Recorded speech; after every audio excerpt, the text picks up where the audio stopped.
में भारतीय समुदाय को थोड़ी देर में प्रधानमंत्री नरेंद्र मोदी संबोधित करने वाले हैं। वहां की तस्वीरें आ रही हैं जहां प्रधानमंत्री नरेंद्र मोदी मेलबर्न में भारतीय समुदाय के लोगों को संबोधित करेंगे। भारत और ऑस्ट्रेलिया में बड़े समझौते हुए हैं और इस बीच प्रधानमंत्री नरेंद्र मोदी अब भारतीय समुदाय के लोगों के साथ मुलाकात करने जा रहे हैं।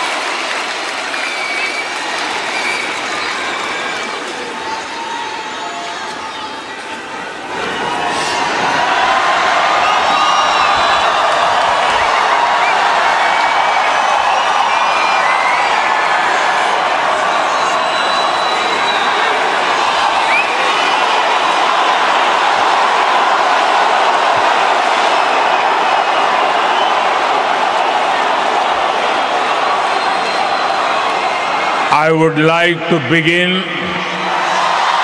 by acknowledging the traditional owners of the land on which we meet, and I pay my respects to their elders, past, present, and emerging.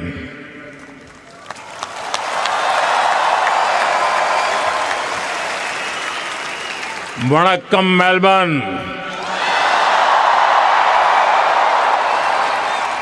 नमस्कार माइट्स, कैसे हैं आप? केम छो?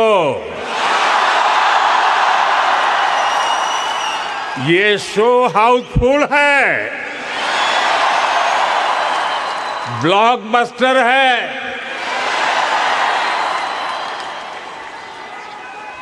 मैं अपना भाषण शुरू करूं इससे पहले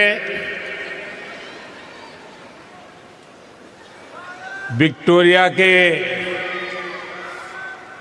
प्रीमियम और मेरे मित्र प्रधानमंत्री जी के सम्मान में आप सब अपने मोबाइल फोन की फ्लैश लाइट बजा के इनको सम्मानित कीजिए। इनके सम्मान में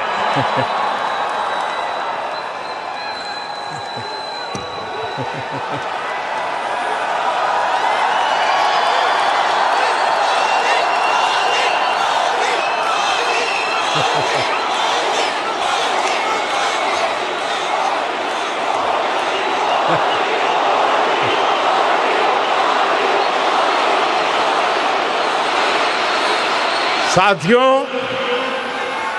इससे पहले मैं 2 बार सिडनी में आप सबसे मिला था। मेलबर्न वालों से मिलने का मुझे भी इंतजार था, इसलिए सोचा इस बार मेलबर्न वालों के साथ फ्लैट व्हाइट कॉफी पीता हूं।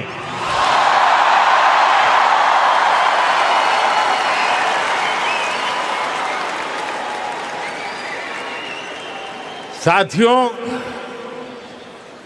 जिस एनर्जी से आप सभी ने, हमारे ओसी फ्रेंड्स ने हम सभी को वेलकम किया है,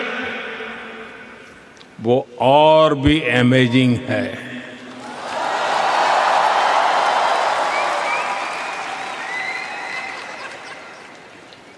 मेलबर्न ने एक तरह से मैदान मार लिया है।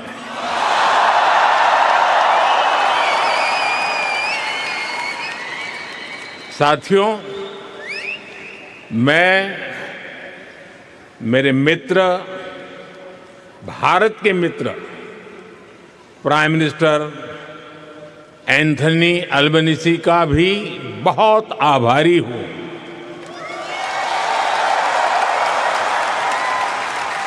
आप सिडनी में भी साथ थे और आज यहां मेलबर्न में भी भारतीय कम्युनिटी के बीच आए हैं।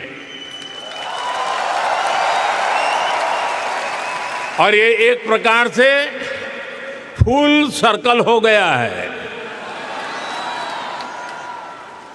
अहमदाबाद, जहां दुनिया का सबसे बड़ा क्रिकेट ग्राउंड है,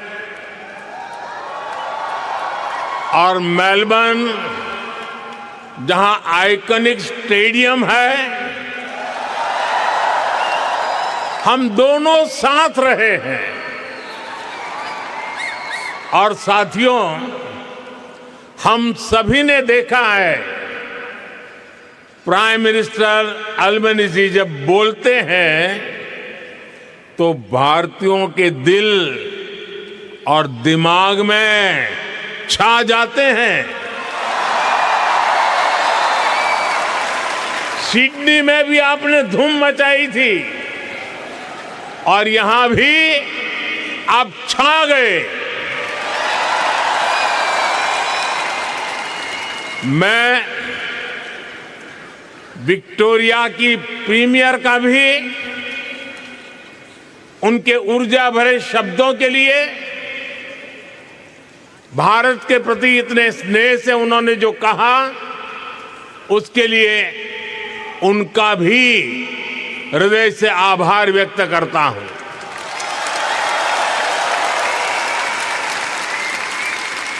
साथियों, मैं जब साल 2014 में ऑस्ट्रेलिया आया था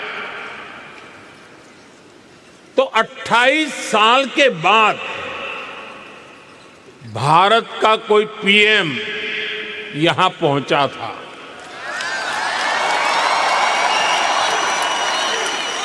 और आप याद कीजिए, तब मैंने कहा था कि अब आपको 28 साल इंतजार नहीं करना पड़ेगा। पिछले 12 वर्षों में मैं तीसरी बार यहां आया हूं।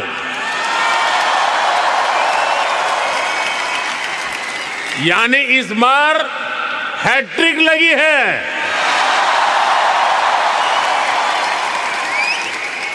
ये दिखाता है कि भारत और ऑस्ट्रेलिया के रिश्ते किस ऊंचाई पर है। और जानते हैं, इसमें सबसे बड़ी भूमिका किसकी है?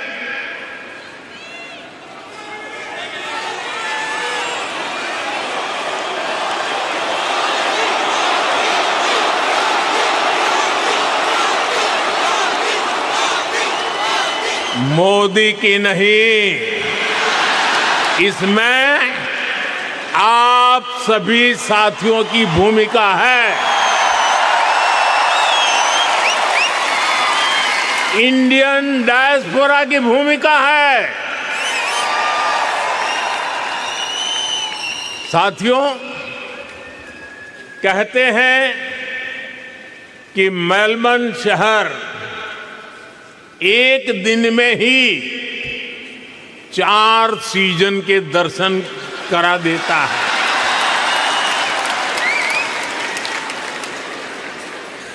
लेकिन भारतीय समुदाय ने अपने कल्चरल कलर से इसको और वाइब्रेंट बना दिया है। यहां मेलबर्न में और आसपास काफी ऐसे स्थान हैं, ऐसे मार्केट्स हैं जो भारतीयता के रंग से भरे हैं। कोई इन्हें लिटिल इंडिया कहता है, कोई मिनी इंडिया कहता है, नाम जो भी हो, लेकिन रंग भारतीयता से भरे हुए हैं।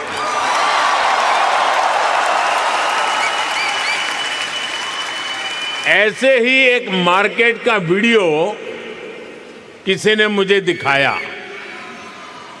वीडियो में बता रहे थे कि वहां खूब सेल चलती रहती है। इस सेल के चक्कर में लोग गनचक्कर बन जाते हैं। शॉपिंग का मूड न भी हो तो भी खरीदारी करनी ही पड़ती है। मैं सही कह रहा हूं ना? सेल का आकर्षण होता है ना? साथियों, आप में से कई साथी फर्स्ट टाइम ऑस्ट्रेलिया आए और कईयों का जन्म भी यही हुआ। पीढ़ियां बदल गई, लेकिन भीतर की भारतीयता हमेशा हमेशा जिंदा रही।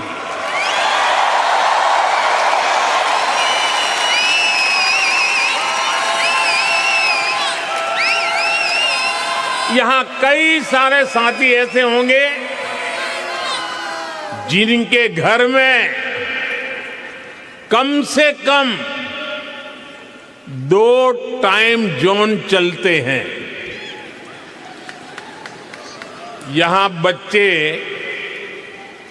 स्कूल से घर ऑस्ट्रेलियन टाइम के हिसाब से आते हैं, लेकिन भारत में दादा दादी, नाना नानी वीडियो कॉल पर इंतजार कर रहे होते हैं।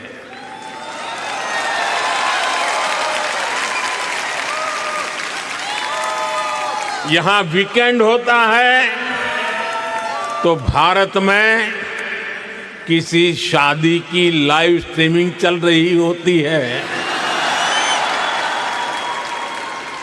यानी दूरी हजारों किलोमीटर की है, लेकिन डेली रूटीन आज भी भारत से जुड़ा हुआ है। और इस रूटीन के साथ आप सभी ऑस्ट्रेलिया के विकास में पूरी शक्ति से जुटे हुए हैं।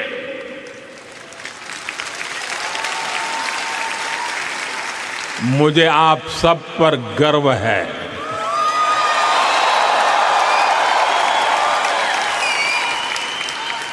साथियों, हम भारतीय ऐसे ही हैं जैसे दूध में चीनी मिल जाती है,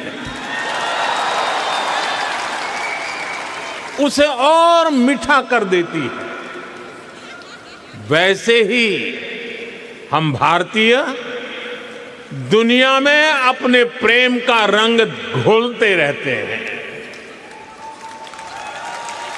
घर में दूध ऑस्ट्रेलिया वाला आता है, लेकिन चाय भारत वाली बनती है।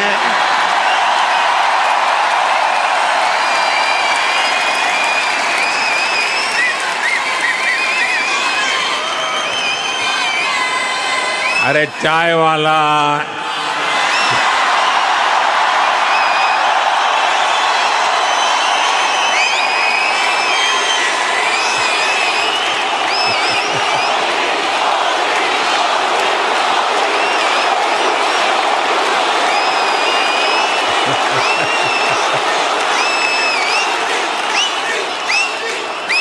दाल सब्जियां ऑस्ट्रेलिया की हैं, लेकिन उनमें तड़का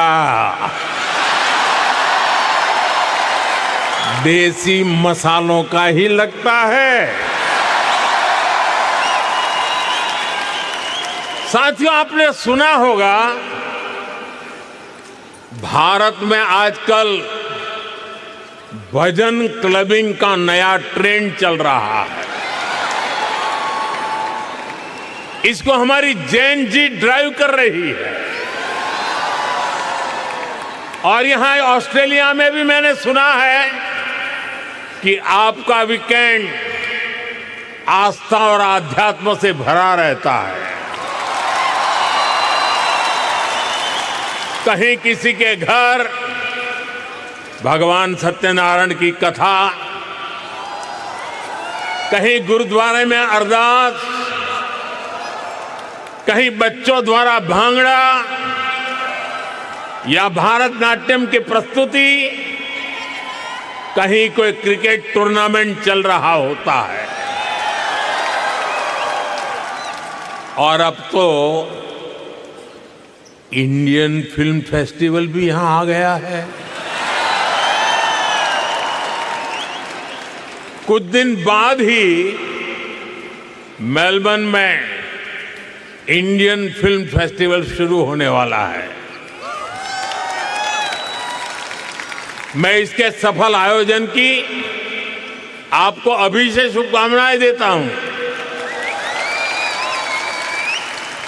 साथियों, आप सभी ऑस्ट्रेलिया की ग्रोथ को अपने परिश्रम से सींच रहे हैं, लेकिन मैं जानता हूं कि आपकी एक नजर भारत पर लगातार रहती है।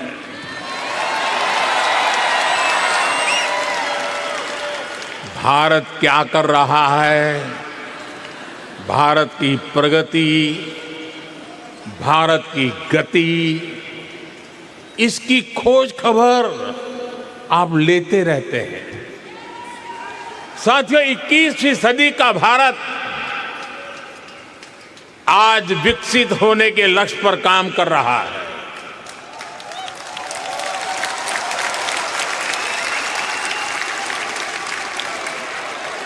एक सपना पूरा होता है तो नया सपना जन्म ले लेता है।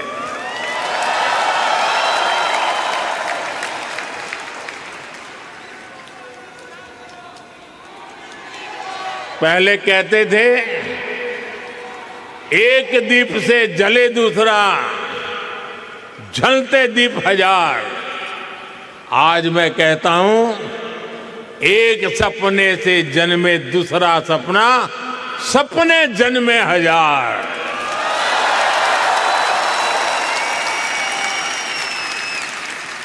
एक लक्ष्य पूरा होता है तो उससे भी बड़ा संकल्प सामने आता है। ये वो भारत है जो कहता है ग्रो मोर, अचीव मोर। हम 140 करोड़ एस्पिरेशन से भरे राष्ट्र है। हम अधीर है, बेसब्र है। हम दुनिया की सबसे तेजी से बढ़ती इकोनॉमी है, लेकिन हम जल्द से जल्द दुनिया की टॉप 3 इकोनॉमी बनना चाहते हैं, क्योंकि हमारी प्रेरणा है grow more, achieve more. Grow more,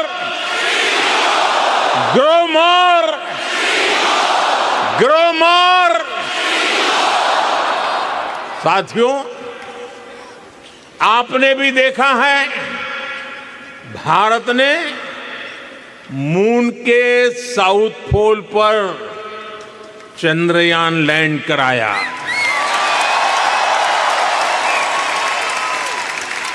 दुनिया में कोई और देश ऐसा नहीं कर पाया, लेकिन भारत इतने भर से संतुष्ट नहीं रहा, क्योंकि भारत कहता है ग्रो मोर, ग्रो मोर। इसलिए साथियों, भारत अब स्पेस में अपना गगनयान भेजने की तैयारी कर रहा है।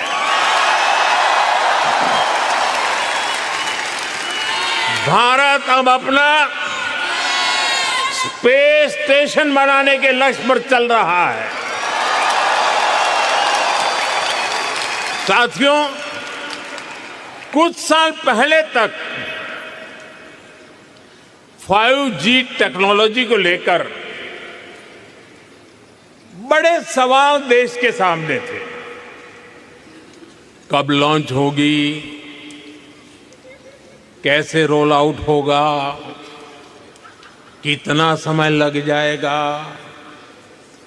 हमने 2022 के अंत में 5G रोल आउट करना शुरू किया और आज भारत के 99% डिस्ट्रिक्ट इससे कवर हो चुके हैं।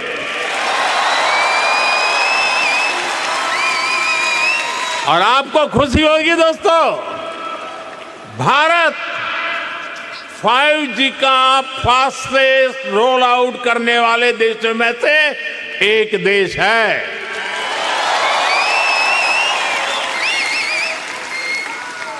आज भारत दुनिया का दूसरा बड़ा 5G मार्केट बन चुका है। और इतना ही नहीं, भारत आज made in India 6G technology पर तेजी से काम कर रहा है। वो इसलिए क्योंकि भारतीय कहते हैं ग्रो मोर, ग्रो मोर। साथियों, पिछले 12 वर्षों में भारत के 2 दर्जन से अधिक शहरों में मेट्रो नेटवर्क पहुंच चुका है। आज भारत में हर दिन 1.25 करोड़ से अधिक लोग मेट्रो में सफर करते हैं। भारत दुनिया का तीसरा बड़ा मेट्रो नेटवर्क वाला देश है। लेकिन हम भारतीय इससे भी संतुष्ट नहीं है। हम कहते हैं ग्रो मोर, ग्रो मोर।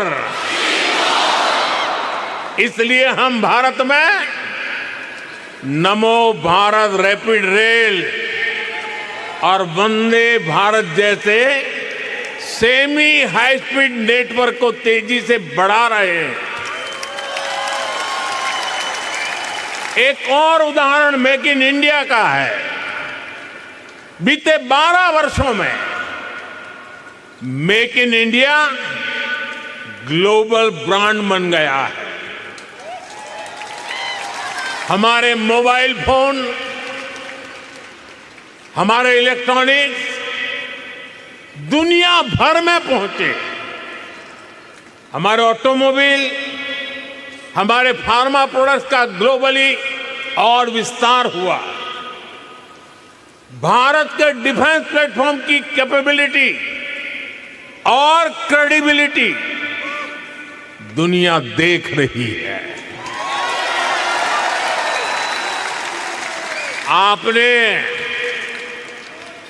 आपने ऑपरेशन सिंदूर के दौरान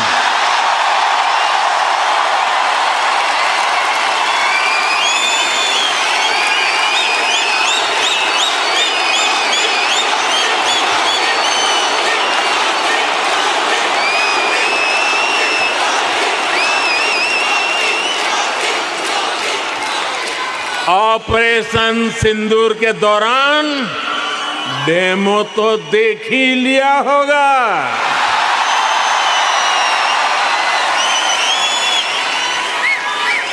धमाके आतंकियों के अड्डों पर हो रहे थे और गूंज पूरी दुनिया में सुनाई दे रही थी।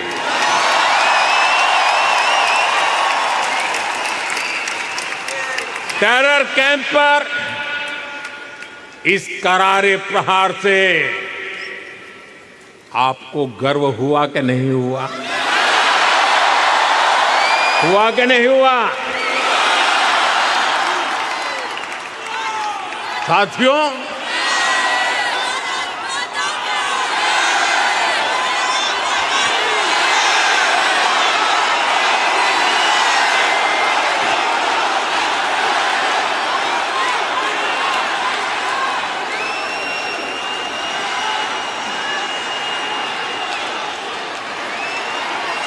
भारत इतने पर ही रुकना नहीं चाहता। भारत कह रहा है ग्रो मोर,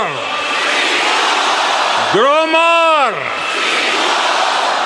इसलिए आज चिप से लेकर शिप तक मैन्युफैक्चरिंग का भारत में एक नया इकोसिस्टम डेवलप किया जा रहा है। साथियों, भारत के बड़े सपनों, बड़ी एस्पिरेशंस की नींव है भारत का नागरिक, वी द पीपल, और इन सपनों को एनर्जी दे रहा है। पीपल फर्स्ट यानी नागरिक देवो भव का मंत्र, ये आज के भारत की गवर्नेंस का मूल मंत्र बन गया है। मैं आपको अटेस्टेशन का उदाहरण देता हूं। अटेस्टेशन की मजबूरी कुछ साल पहले तक बहुत कॉमन हुआ करती थी। यानी कुछ भी करना हो, कहीं भी अप्लाई करना हो, अपने डॉक्यूमेंट किसी अधिकारी से अटैच कराने ही पड़ते थे। कतार में खड़े रहना पड़ता था सुबह सुबह, और क्या काम था? ये बताने के लिए कि हां तुम वही हो।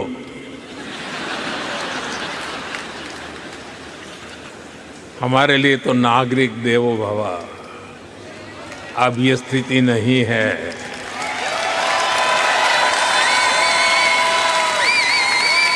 अब ज्यादातर काम सेल्फ अटेस्टेशन से ही चल जाता है। वहां से जो यात्रा शुरू हुई वो भारत में डीजी लॉकर तक पहुंच गई है। एक ऐसी डिजिटल व्यवस्था जिसमें भारतीय अपने डॉक्यूमेंट्स डीजी फॉर्मेट में रख सकते हैं। इसमें एक क्लिक में डॉक्यूमेंट शेयर होता है, वेरीफाई होता है, एक्सेप्ट होता है। साथियों, व्यवस्था बनाना एक चीज है, उसे स्केल और सिक्योर फीचर के साथ बनाना बहुत बड़ी उपलब्धि होती है। आप जानते हैं कि आज भारत में डिजी लॉकर के कितने यूजर हैं? मैं जानता हूं आंकड़ा जरा याद रखना कठिन है। इस वक्त 70 करोड़ यानी 700 मिलियन से ज्यादा डिजी लॉकर यूजर हैं। और इनमें 850 करोड़ से अधिक डॉक्यूमेंट स्टोर है। 850 करोड़ से अधिक। साथियों, नागरिक देवो भव का एक उदाहरण हमारा हेल्थ केयर सिस्टम है। आज करोड़ों भारतीयों के पास एक सिक्योर डिजिटल हेल्थ आईडी है। इसमें हेल्थ रिकॉर्ड्स की पूरी हिस्ट्री डिजिटली स्टोर होती है। इससे भारत में डायग्नोसिस और बेहतर हो रहा है और इससे इलाज की व्यवस्था और सुधर रही है। यही नहीं, टेली कंसल्टेशन का चलन भी तेजी से आगे बढ़ रहा है। भारत का एक ई संजीवनी प्लेटफॉर्म है। इससे अभी तक 48 करोड़ यानी 480 मिलियन टेली कंसल्टेशन हो चुकी है। इस प्लेटफॉर्म से 2.25 लाख से अधिक हेल्थ केयर प्रोवाइडर जुड़े हैं। साथियों, एक जमाने में आप सभी ने पासपोर्ट से जुड़ी परेशानियां भी सही होगी। आप याद कीजिए, कितने हफ्ते लगते थे पासपोर्ट बनने में, लेकिन आज पासपोर्ट औसतन कुछ ही दिनों में मिल जाता है। यही सिटीजन फर्स्ट गवर्नेंस है। यही नागरिक देवो भव के मंत्र की सफलता है। साथियों, मैं अक्सर एक बात कहता हूं, भारत का सामर्थ्य जितना बढ़ता है उसका फायदा पूरी मानवता को होता है। हमारे संस्कार है सर्वे भवन्तु सुखिनः, यानी सब सुखी रहे। यही शाश्वत संस्कार आज भी भारत की पॉलिसीज और एक्शंस को प्रेरित करते हैं। साथियों, अभी पिछले महीने ही वेनेजुएला में भूकंप की इतनी बड़ी त्रासदी आई, कितना बड़ा विनाश हुआ, सैकड़ों लोगों की जान गई। हमने दूरी कितनी है देखा नहीं, हमने वेनेजुएला की उस पीड़ा को अपनी पीड़ा समझा। भारत ने रिलीफ और रेस्क्यू के लिए ऑपरेशन चलाया। हमने जितनी तेजी से संभव हो सकता था मदद भेजी, अपने एक्सपर्ट भेजे, हमारी मेडिकल टीम से तेजी से काम शुरू किया। मुझे बहुत संतोष है, इससे अनेक जिंदगियां बच पाई। साथियों, ऐसे ही तुर्की और सीरिया में जब भूकंप आया तब भी भारत ने बहुत तेजी से राहत और बचाव के लिए मदद भेजी। ऐसे अनेक उदाहरण हैं। पिछले साल हमने म्यांमार में ऑपरेशन ब्रह्मा चलाया। श्रीलंका में साइक्लोन की तबाही हुई तो वहां ऑपरेशन सागर बंधु चलाया। साथियों, कोरोना काल की यादें भी आज तक हमारे मन में ताजा है। हमने दुनिया भर से भारत के ही नहीं अन्य देशों के नागरिकों को भी अपने अपने घर पहुंचाया, रेस्क्यू ऑपरेशन चलाया, जरूरतमंदों तक दवाई पहुंचाई, 100 से अधिक देशों को वैक्सीन भेजी। युद्ध क्षेत्रों में भी भारत ने संकट में फंसे व्यक्तियों को बाहर निकालने के लिए भरसक प्रयास किया। साथियों, भारत जब मदद करता है तो पासपोर्ट नहीं देखता।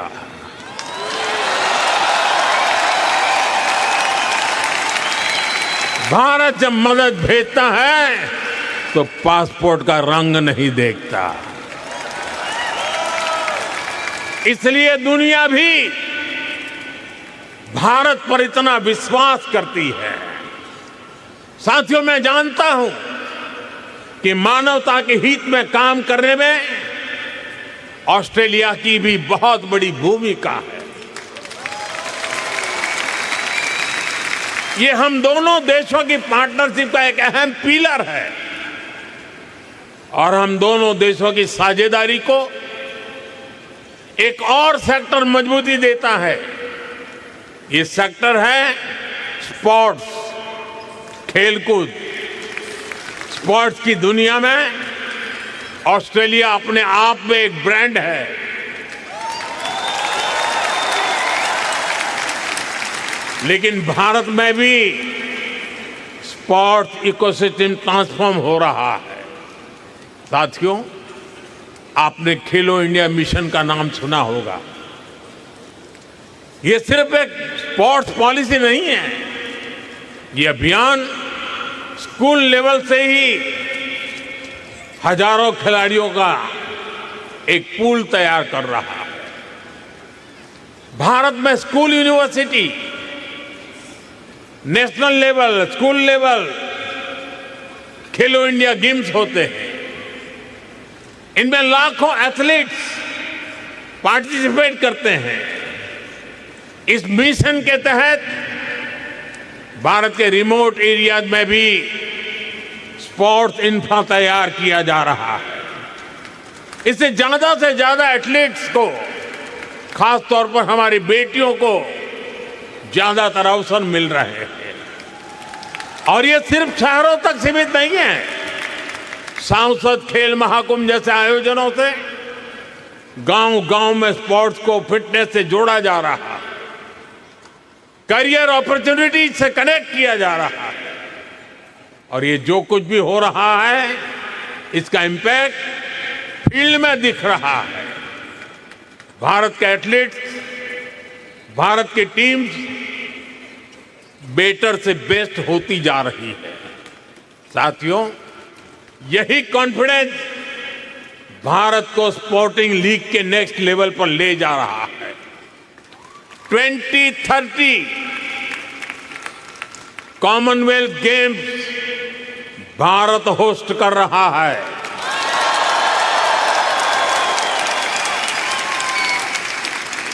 भारत 2036 ओलंपिक्स को होस्ट करने का भी दावेदार है। मुझे पूरा विश्वास है स्पोर्ट्स के क्षेत्र भी ऑस्ट्रेलिया और भारत की पार्टनरशिप का और विस्तार होके रहेगा। साथियों, भारत और ऑस्ट्रेलिया जो कुछ भी करते हैं वो हम दोनों देशों के लिए भी शुभ होता है। इसका एक बड़ा उदाहरण भारत ऑस्ट्रेलिया ट्रेड एग्रीमेंट है। आपने वो शेर सुना होगा, आपको तो याद भी होगा, मैं अकेला ही चला था, जानिब ए मंजिल, लोग साथ आते गए और कारवां बनता गया।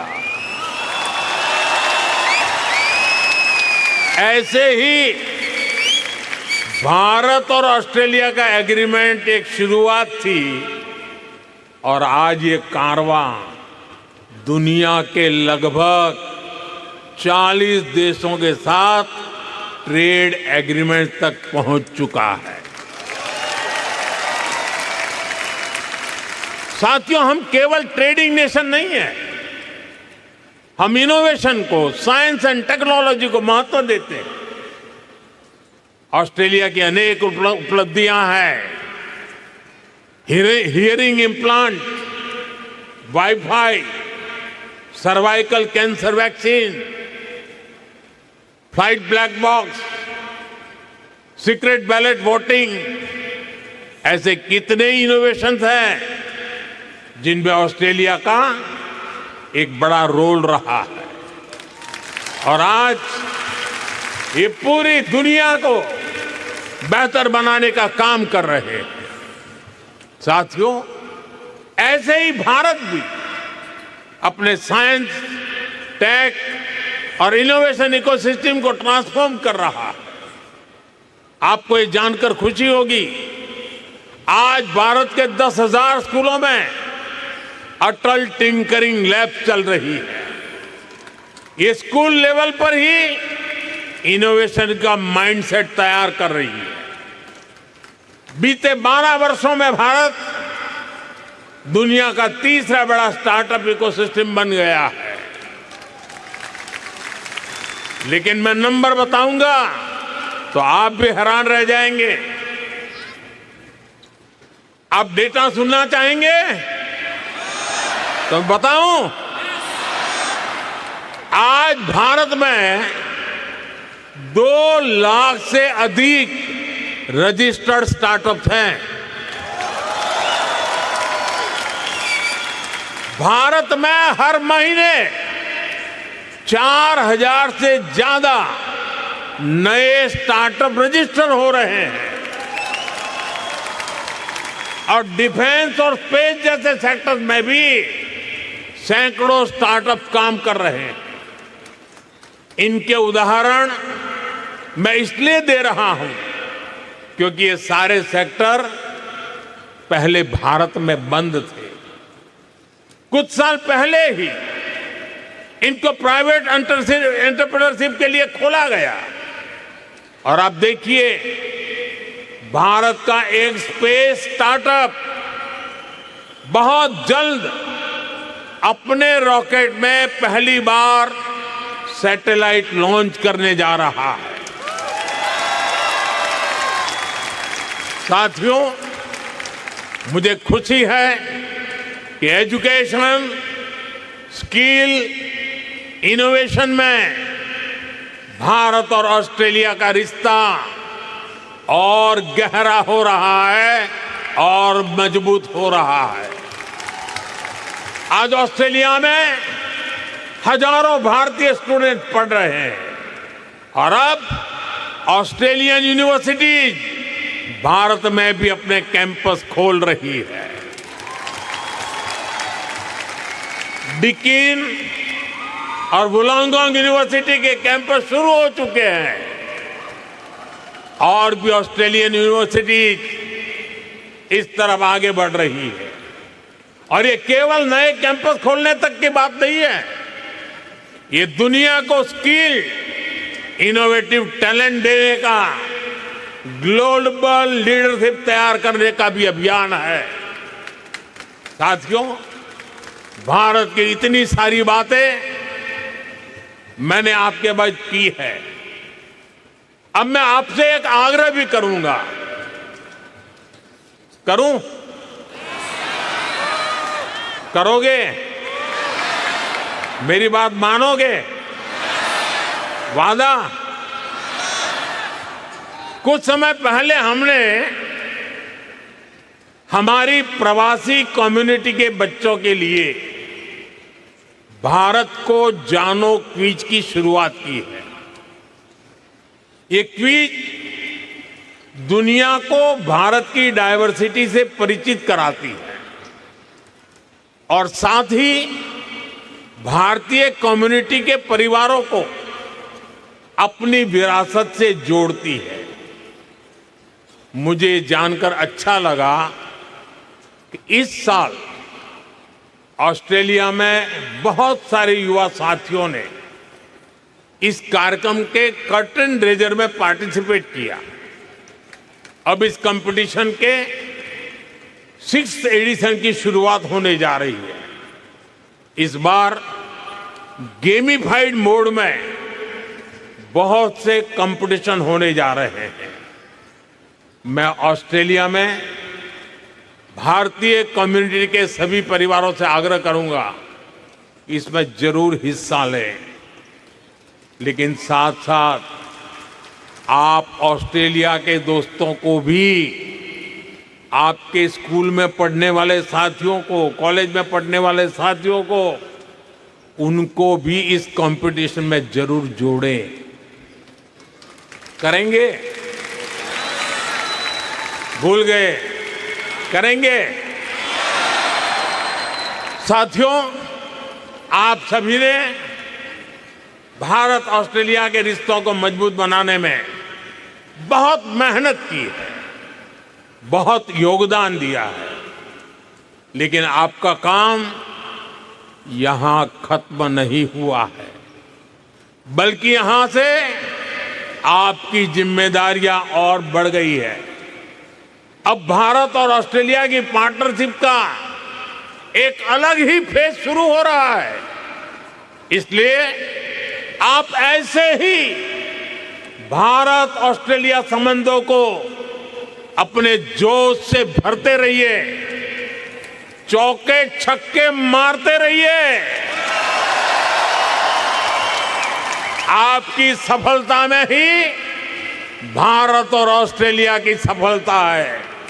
साथियों, आज के इस कार्यक्रम के लिए प्राइम मिनिस्टर अल्बनीज़ी और आप सभी साथियों को मेरा एक बार फिर बहुत बहुत धन्यवाद। मेरे साथ पूरी ताकत से बोलिए, भारत माता की,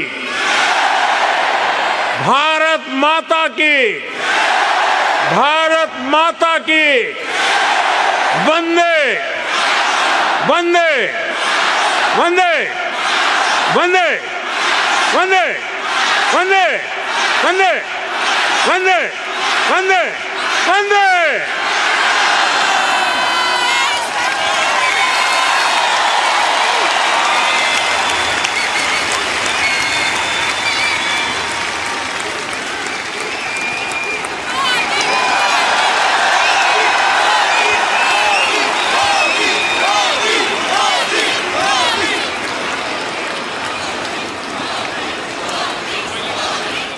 और ये आप सीधी तस्वीरें देख रहे हैं ऑस्ट्रेलिया के मेलबर्न से। प्रधानमंत्री नरेंद्र मोदी ने ऑस्ट्रेलिया में मौजूद भारतीयों को संबोधित किया। ये आप तस्वीरें देखिए, 30,000 से ज्यादा भारतीय ऑस्ट्रेलियन प्रधानमंत्री एंथनी अल्बनीज और उन लोगों के बीच में प्रधानमंत्री नरेंद्र मोदी का ये संबोधन। और ये आप तस्वीरें देखिए कैसे गर्मजोशी से प्रधानमंत्री का स्वागत किया गया। प्रधानमंत्री ने कई मंत्र दिए जिससे वैश्विक स्तर पर भारत की बुलंदी का पता चलता है।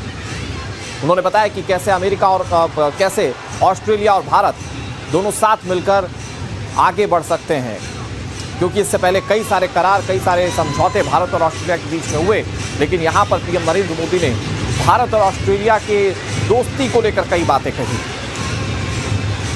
क्या बातें कही है मुख्य रूप से वो आगे आपको बताएंगे, लेकिन फिलहाल आप ये तस्वीरें देखिए। भारतीय लोग जो ऑस्ट्रेलिया में मौजूद हैं प्रधानमंत्री को सुनने के लिए काफी देर से बेसब्री से इंतजार कर रहे थे। प्रधानमंत्री पहुंचे, गर्मजोशी से उनका स्वागत हुआ, प्रधानमंत्री का संबोधन हुआ और उसके बाद का लोगों का रिएक्शन इस वक्त टीवी स्क्रीन पर आपके सामने। इंडोनेशिया के बाद पीएम नरेंद्र मोदी ऑस्ट्रेलिया के दौरे पर पहुंचे हैं और जैसा कि आप तस्वीरों में देख सकते हैं 30,000 से ज्यादा भारतीय पीएम को सुनने के लिए वहां मौजूद थे।